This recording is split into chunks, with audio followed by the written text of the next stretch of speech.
What's going on, everybody? Welcome back to another late night in the Brew Lab with me, Lone Fox, your brewmaster in chief. And tonight in the Brew Lab, I'm coming at you with another one of these forgotten mechanics, forgotten tribes, forgotten archetypes, decks that didn't quite make it for whatever reason. Tonight we're going to be focusing on the Disturbed mechanic and the Spirit tribe.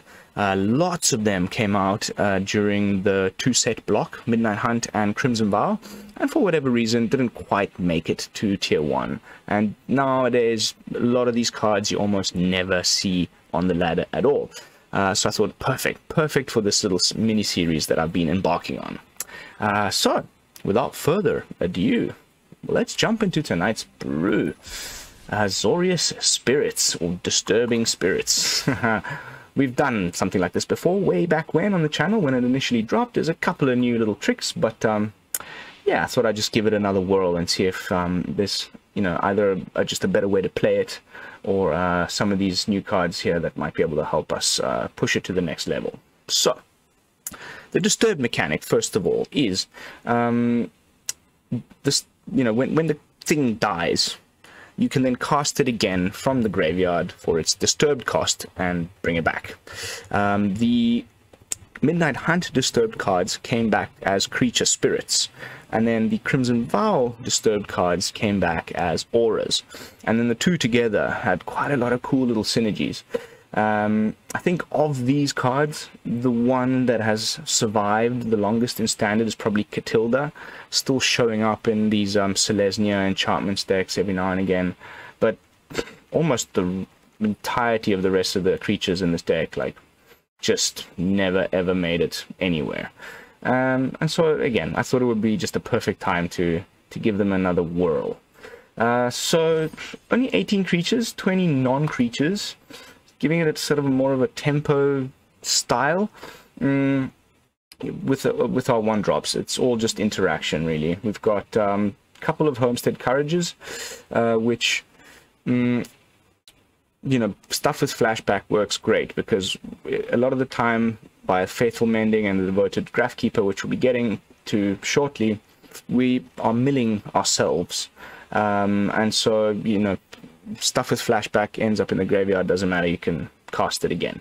And it's just nice to have something that can potentially grow a few of our creatures a little bit bigger, and I love the Vigilance. I often try and target Dennick, because he's got lifelink, and he's already quite a decent you know, body for 2 mana. So yeah, that's my reasoning behind Homestead's Courage. But then we've got a lot of the sort of usual suspects from these Azorius tempo decks. Some Fading Hopes, some Slip Out the Backs to save our creatures, and just a sneaky one of March of Swirling Mist. We may end up going like for a 2-2 split, but I don't know, Slip Out the Back's been really, really nice in testing, so I'm going to give it a run as is. If there's some argument to be made that perhaps we could slip in a few more creatures, but the only decent one drop is well, I guess we could play Usher of the Fallen, but it doesn't really fit with the Disturbed mechanic thing, although it is a Spirit Warrior. But I was thinking of the Ascendant Spirit, but then we'd have to go into Snowlands, and so I just decided to I don't know, the problems I have had with the deck is sometimes just not drawing enough creatures and having hands full of interaction and stuff, so we may need to make some adjustments along the way. But when the thing pops off, I really hope that we get to do it at least once during tonight's gameplay footage. But yeah, so that's our one drops. Going on to the two drops, we've got Dennick, the Pious Apprentice, which, like I just mentioned, is a very nice body for 2 mana, 2/3 with lifelink, and cards in graveyards can't be target of spells or abilities. This is actually really good right now. Like, you know, Invoke Justice, you know, they can't reanimate their Bellamachus's and stuff. There's plenty of good reasons. I had a bunch more good reasons that I wanted to bring up. The Adversary, the red one, you know, Boris Burn will like cast a Royal Eruption, and then they can go and fetch it again with the adversary. Now you can't if Dennick's in play. Lots of cool little things, even in the current meta, for which this static ability is actually quite nice. And then, you know, if it ever dies, you can cast it for its Disturb cost, and it comes back as Dennick the Pious Apparition, which says that whenever one or more creature cards are put into a graveyard from anywhere, you get to investigate, which means we get to create a clue token, which is nice. Pay 2 mana, draw a card. So pretty sweet little 2-drop IMO. And like I said, definitely the main target here for my Homestead Courage. Then, Devoted Grafkeeper. This is kind of almost the most essential card in the deck. When it enters the battlefield, you mill 2 cards, which is great. You know, if you mill some of these auras and things earlier, then, you know, you don't have to wait, you know, play them on the front side, wait for them to get killed by the opponent, then wait for the next turn, then finally cast it for its Disturb cost. Just ends up in the graveyard already, and you can straight away cast it for its Disturb cost. That's really good. And then whenever you do cast a card from your graveyard, you get to tap target creature you don't control. So interesting that, you know, especially with our instant speed things like Faithful Mending, if we cast Faithful Mending from the graveyard for its flashback cost during the opponent's turn, we can tap down one of his attackers before they get to their attack step. So it's not, you know, during your turn, it's whenever you cast a spell from your graveyard. So something to take note of. And then, you know, if you ever get to play it for its Disturb cost, comes back as a Departed Soulkeeper, which is basically just a 3/1 flyer. It's kind of elite spellbinder stats. Unfortunately, it can only block creatures with flying, but still 3 damage in the air is nothing to scoff at. Then, crucial, amazing, key card of the deck. Like, wow, do I love this card so much. Dorothea, the Vengeful Victim. 2 mana, 4/4 flyer. It's like, whoa, if only it didn't have a downside, this thing would be in every freaking Azorius deck. But of course, if it ever blocks or attacks, you sacrifice it at the end of combat. So only get to swing in once with the 4/4, or block once with the 4/4. But that's very nice to sort of stonewall Boros in the early game, and then eventually you kind of just keep them there on standby in your graveyard, and then when the timing is right, you attach it to something like one of your, perhaps even a Departed Soulkeeper. I like putting it on the flyers, because then, you know, you can attack without worrying about getting blocked and having the creature that it's enchanted with dying. Dorothea's Retribution poops out a 4/4 spirit creature token with flying every time that the creature that it's enchanted to attacks. So in the case of the Departed Soulkeeper, you'd be getting in for 7 damage every time, which is great. And of course, if you've got our Lord in play, the Patrician Geist, then you know, all of your spirits get +1/+1. Holy cannoli. So yeah, this is just a fantastic card. I'm having so much fun playing with it, and I just wish this deck had made it a little bit more of a splash in the format, because it's definitely like one of my favorites to come out of that set. Then Faithful Mending, again, very important in the deck. Not only is it a nice little bit of life gain, but you get to draw 2 cards. That's a little bit of filtering, and then you discard 2 cards. So you keep the threats you want in hand, and you discard the stuff with Disturb into the yard that then you can cast again. Fantastic. And the aforementioned instant speed, tapping down of the opponent's creatures during his turn via the Grafkeeper with Faithful Mending. Amazeballs. Then we did need some removal, so I've gone for Borrowed Time, because it's an enchantment, and that synergizes nicely with Katilda, because she gets, you know, her power and toughness get bigger based on the number of spirits and or enchantments in play. So of course all the disturbed creatures come back as spirits from Midnight Hunt, and all the disturbed creatures come back as enchantments from Crimson Bow. So pretty much everything once it's disturbed is going to be buffing Katilda, as well as Borrowed Time, which is an enchantment. So plenty of ways to just make this card huge. Then we've got a counterspell in the form of Geistlight Snare. Makes perfect sense, fits the deck. I mean, it was clearly printed to go in this deck. It costs 1 less to cast if you control a spirit, and then another 1 less to cast if you control an enchantment. So more often than not, you can cast it for 1 blue mana and counter target spell unless controller pays 3, which is, I wish it was just counter target spell. It gets to the point in the game when this is just a completely dead card. The opponent's always going to have that 3 mana to pay, but you know, we try to end games quite quickly. We don't want to go too long with this deck anyway, so nice little counter magic just to help us get there. And then the Patrician Geist, final card in the deck. Other spirits you control get +1/+1. Spells you cast from your graveyard cost 1 less to cast, and it's non-legendary, so you can have multiple Geists on the battlefield. It's going to they buff each other because it's also a spirit, and it buffs all the other spirits. And of course, all your disturb costs drop by 1 for each Patrician Geist that you have in play. So something like Katilda has a pretty high disturb cost of 5 with 3 colorless in it. That can end up being, you know, as cheap as 2 white to disturb Katilda. Amazing. So yeah, that's the deck. I've made a few adjustments from the original version. I had a little bit less interaction, and I had a couple of other spirits that I wanted to quickly show you. There's one that was definitely in for contention, the Brian Coma. This one might end up back in the deck before the end of tonight. Whenever it enters the battlefield, it becomes target of an aura spell. You create a 1/1 white spirit creature token with flying. Of course, again, spirits gonna buff our Katilda, and then it's also an aura. There's so many reasons why I was really enjoying this, but I found there was just like a little bit too many 3-drops, and yeah, I think that's really was one of the major issues with this deck, is the lack of a very decent 1-drop.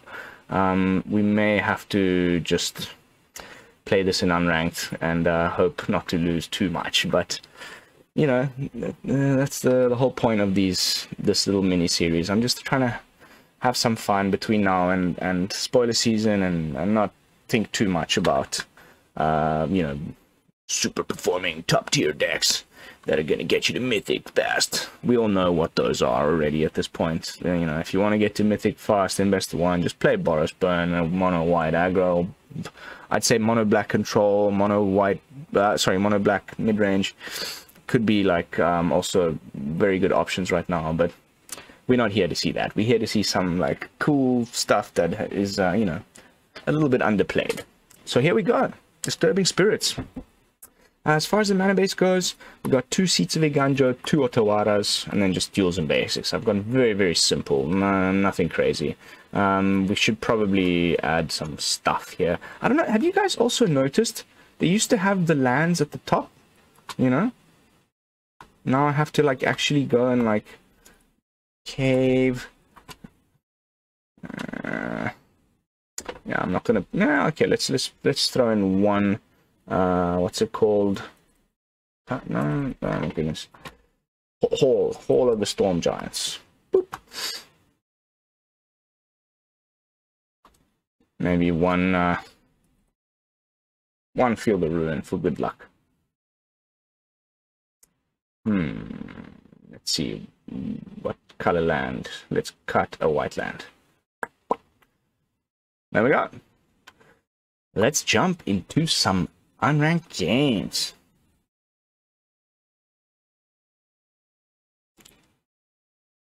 Can't believe they still have. Am I missing something? Where's my audio? Huh? Still haven't fixed this. Can you believe it?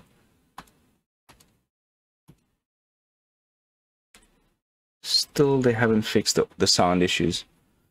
Let me see if taking headphones off will work.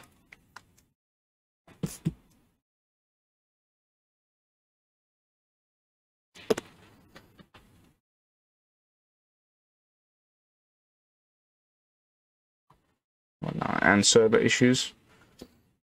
Right now, just as I'm recording, seems about right.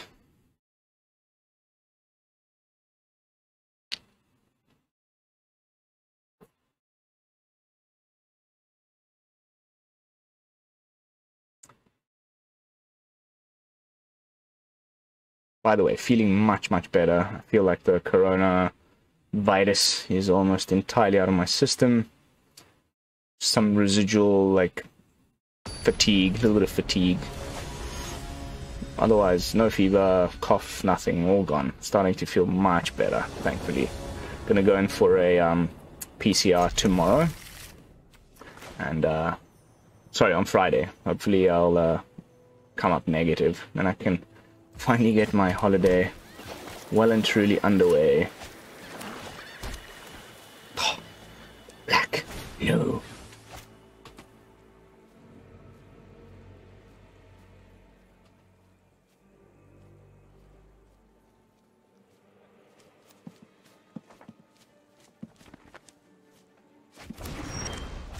That's what I would have chosen as well.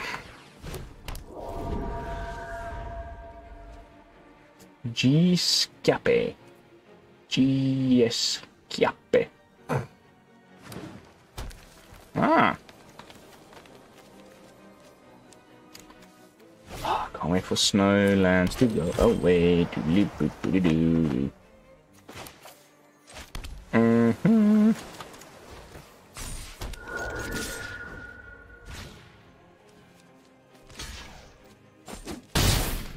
Pretty frustrating to have a reacher in the way there. I was quite keen to get in for that 5 points of damage. Aha.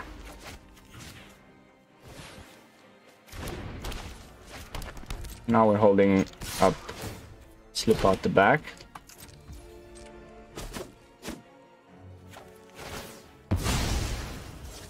Of course, comes back as a, I mean, this comes into play as a 5/5 now instead of a 4/4 because of the buff from the Patrician Geist.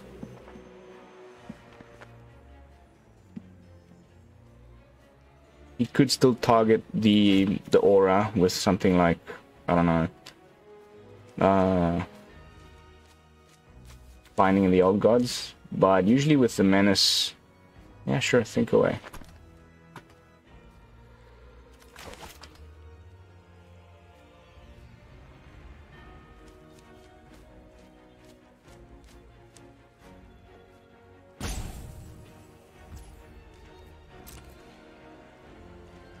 Why wouldn't you attack? It's so strange how some people play this game.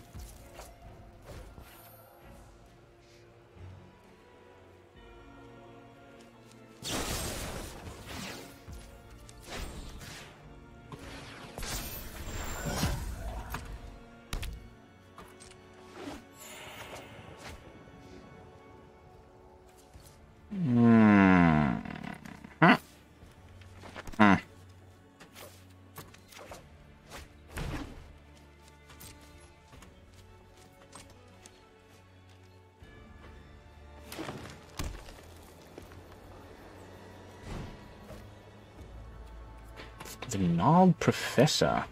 Interesting. Probably gonna fetch up something that destroys enchantments. That breach something. Containment. Oh, okay. Okay.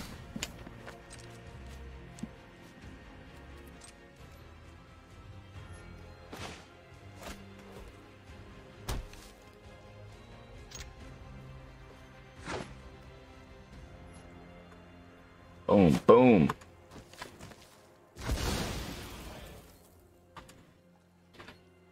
We've got the March.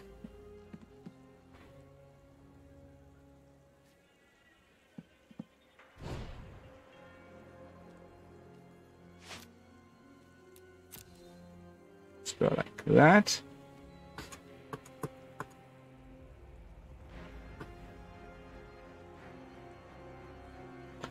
GG, mofo. I gotcha.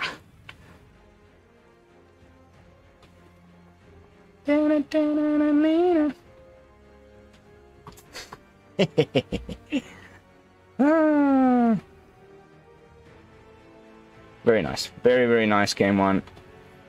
Always so fun when you just get that win straight away. The more I play with this deck now like this, the more I'm starting to see it as like very similar play patterns to the current Illuminator Virtuoso decks. We may need to just focus more heavily on just having ways to save the Patrician Geist. I might even just get rid of this Geistlight Snare and the borrowed time and like, I don't know. I'd love to hear your guys' thoughts in the comments. Like, there's so many cards that could go in here, but like, I do want a 4th copy. Maybe we can get rid of Homestead Courage, put in another March. I like that. I like that edit. Quick little BrewLabifications, as is customary. By the way, excuse the lighting. I'm still trying to figure things out. Like, my daughter's sleeping in that bed behind me. It's a little bit kind of camping style in this house. I don't know if you guys can tell, but the whole entire house is made of wood, like literally. Walls, floor, everything. It's like a wooden treehouse thing. Brian Bowell. Sure. Hope we draw an untapped land, I guess.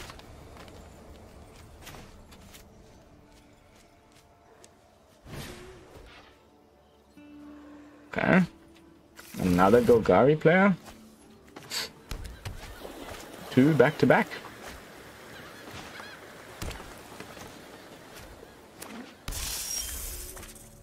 Yay! Let's go Dennick. Seems to be some kind of... Oh, maybe it's not Golgari and he's just playing that for ramp, but I doubt it. Okay, maybe it's just mono green, eh? I quite like the symbol that Dennick puts on the... Okay, so just rampy looks like. We may need to deal with this Cobra, like, pretty quickly. Otherwise I get the sneaking suspicion that there's going to be a Titan of Industry coming our way sooner rather than later.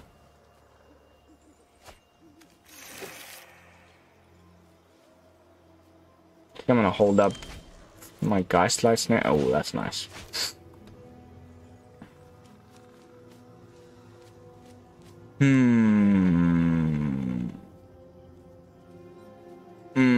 Well, let's attack first.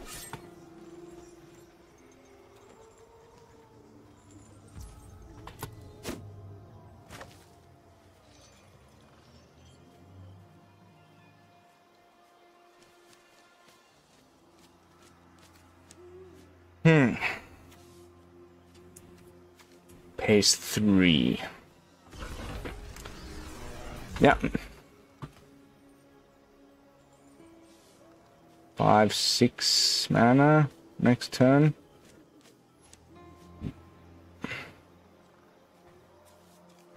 Something big that I'm gonna enjoy countering. That's not it.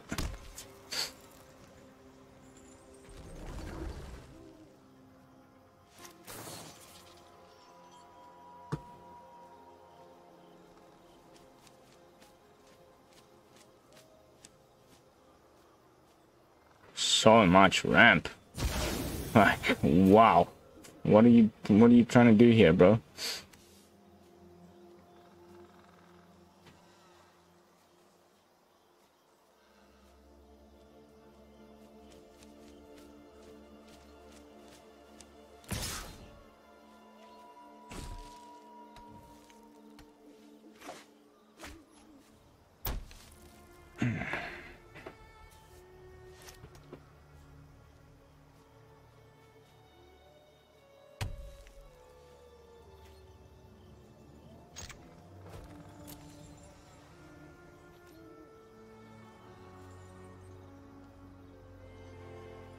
Okay.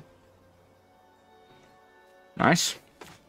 So I'm not worried about removal, just worried about the creatures just being too big for our creatures.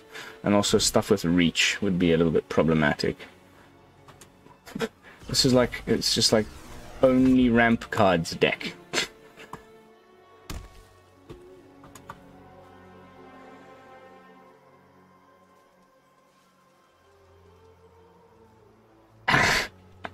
What are you trying to do, dude? Another card that searches your library for a basic land. It's like 1, 2, 3, 4, 5, 6 cards that do that in one turn. In one opening hand. Interesting.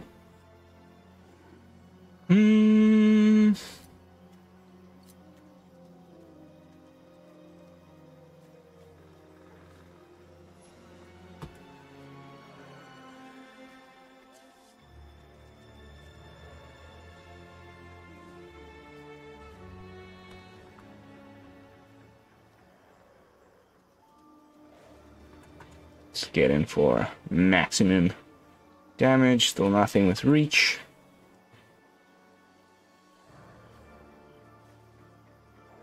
Either hold up, slip out the back if he's got some sort of like fight spell or something, type of usual green removal. Otherwise, we Faithful Mending.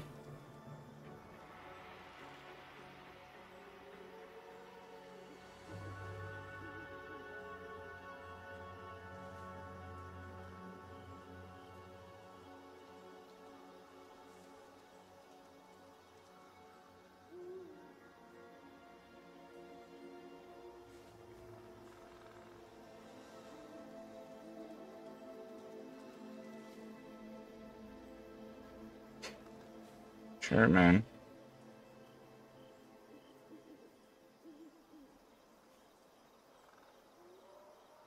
This is obscene.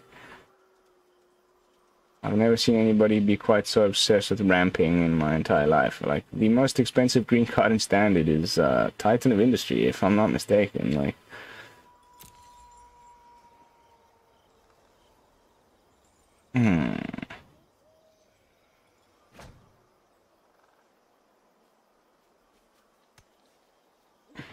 I want Dennick to die.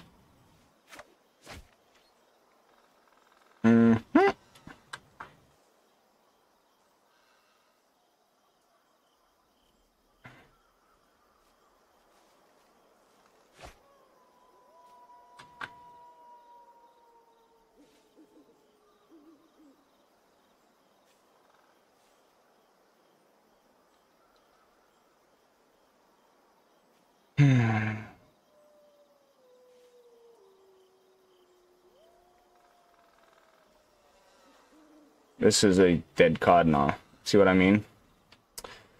So let's go for Dennick. We may get some... what's it called? Clue tokens.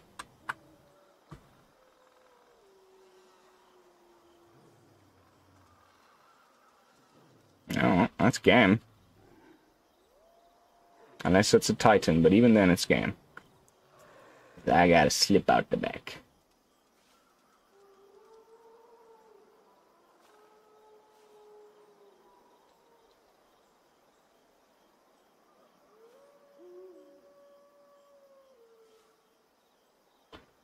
Skadoosh.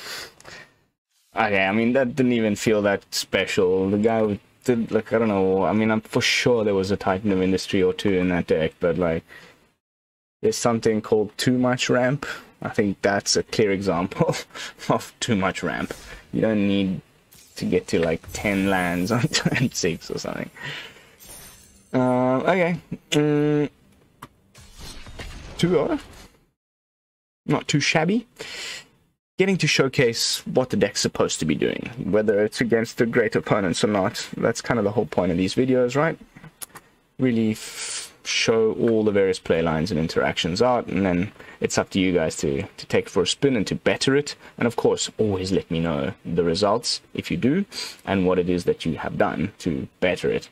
Ah, Katilda makes a first appearance. Hello. No. Blizzard Brawl, my nemesis. How do I hateth thee? Okay. Now all 3 Katildas in one go.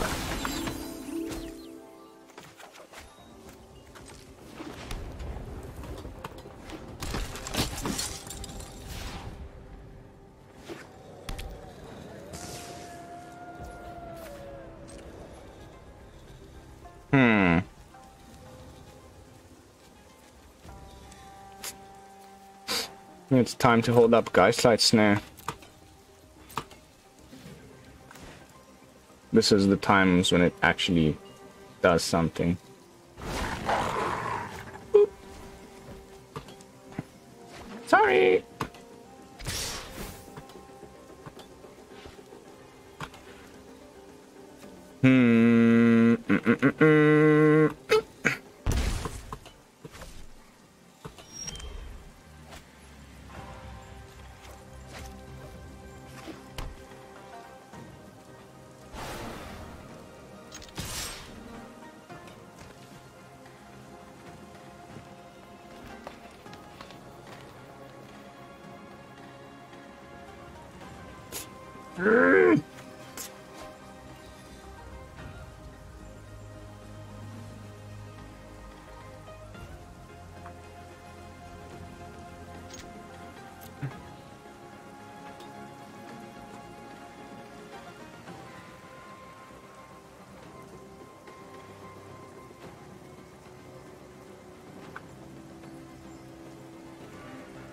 Sag it. Ooh, ooh, so nice. Ooh, ooh. I got a you. Boom, boom, boom, boom, boom.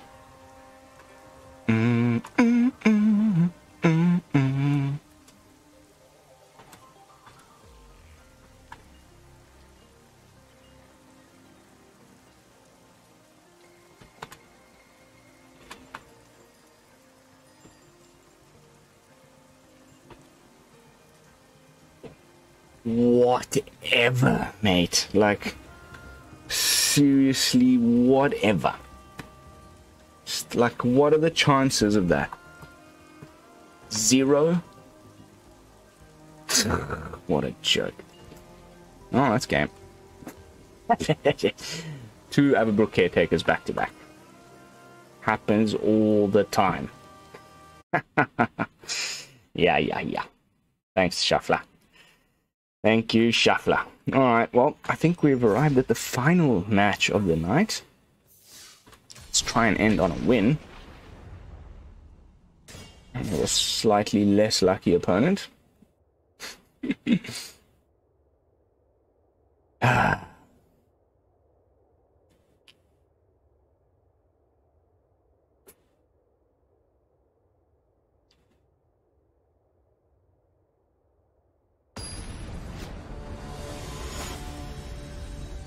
I like Bolas.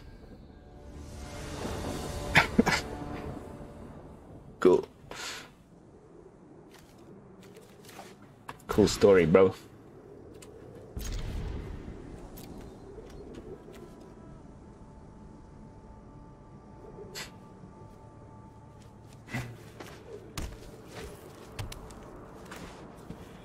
Definitely gonna go Grafkeeper.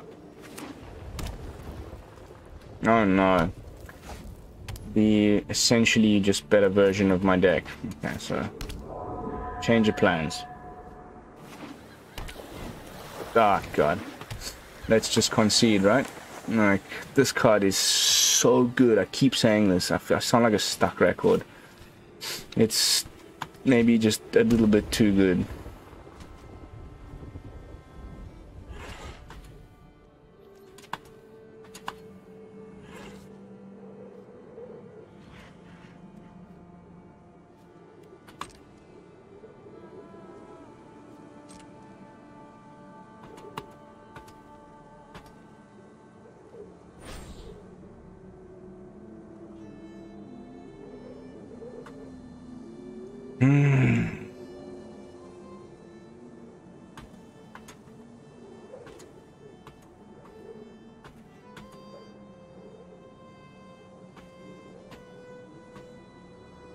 They always have it. But now we've got a trick up our sleeves.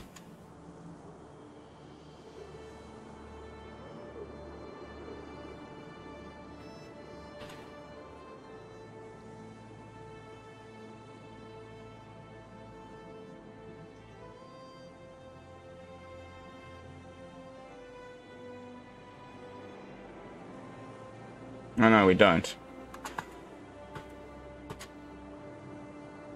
Sorry, my bad. Ooh, Fading Hope might end up being really good.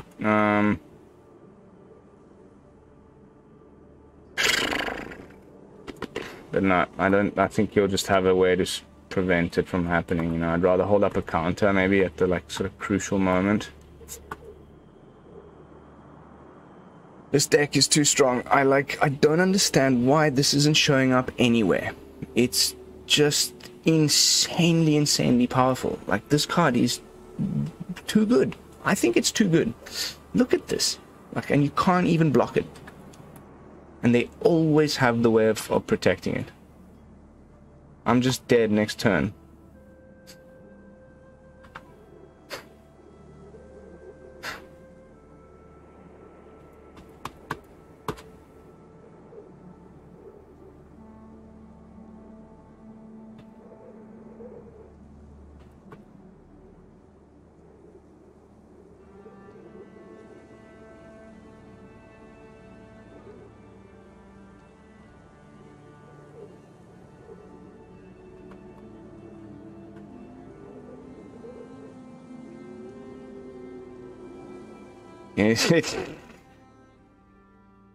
Guys, Illuminator, Virtuoso, Storm Chaser Drake, like Azorius Tempo is, in my opinion, like one of the best decks in Standard right now that very little people are playing. Like, I'm sure you still bump across it regularly on the ladder, but like it's not in any stats. Like, you go on MTGA Zone, all the usual places where I go look up metadata. This deck is nowhere. And I lose to it almost every single time. Like, please let me know again, like in the comments, how many times a day do you lose to this deck? I mean, the only way they lose is if somehow they run out of these effects. And there's so many of them. They got Sejiri Shelter, they got Hexproof thing in the white, they've got 2 Hexproof options in blue, they got 2 different amazing phase-out cards that also grow it bigger. I mean, with March of, you know, the one that I'm also running, it's just really powerful. Anyway, I'll stop gushing on the Virtuoso, and I'm gonna just have to leave it at that for tonight, guys. I'm afraid, ending on a victory, on a defeat. But it is getting quite late, and I am still very exhausted from my fight with Corona. But jumping back into the deck with my final thoughts, I think if we had to play this deck a lot more closer to how they play that deck, which is what I'm kind of trying to do here, maybe put in some, I don't know, more ways. As long as we just land the Geist and put Dorothea as retribution on it, a couple of turns, GG. And like, if you throw on like, you know, couple it with the life gain and things from Katilda, and I think there's really something here. I'm probably just going to continue to work on this off camera, and if something even better like coalesces, I'll make a little post about it on YouTube and Twitter. So if you don't follow me there yet, do so. But that's going to be it for tonight's gameplay footage. Thank you all so much for watching. As always, don't forget to like, comment, subscribe, and if you'd like, you could also join our fantastic Discord community. The link is in the description down below. I will see you all the day after tomorrow with another fresh brew, and until then, this is Lone Fox from the BrewLab, signing out. Peace, y'all.